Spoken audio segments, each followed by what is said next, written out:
এখানে মাংস নিয়ে নিচ্ছি, আদা রসুন দিচ্ছি, লবণ দিয়ে দিচ্ছি,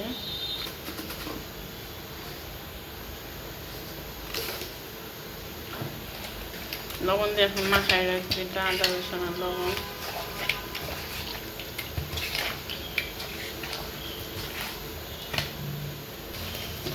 এখানে এখন দেবে পেঁয়াজ,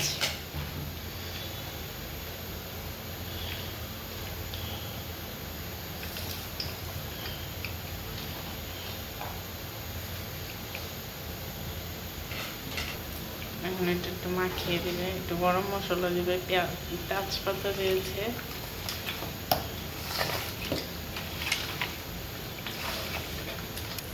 এখানে এলাচ দিয়ে দিল। এখন দেবো ধনিয়া গুঁড়া, জিরা গুঁড়া, মরিচের গুঁড়া দেব,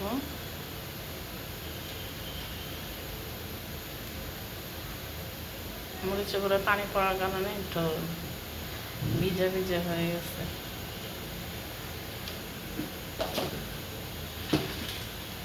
এখন দেবো স্পেশাল মশলা,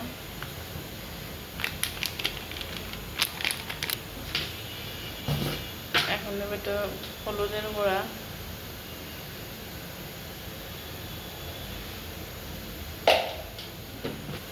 এখন দেবো একটু তেল, সয়াবিন তেল দিচ্ছি এখানে, মাখায় নেব সুন্দর করে।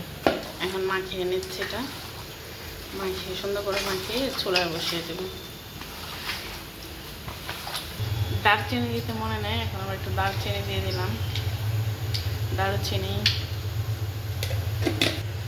এখন এটা সুন্দর করে ঢেকে দেব। এখানে খিচুড়িটা প্রায় হয়ে আসছে, পানি শুকানোর জন্য ঢাকনা খুলে দিলাম।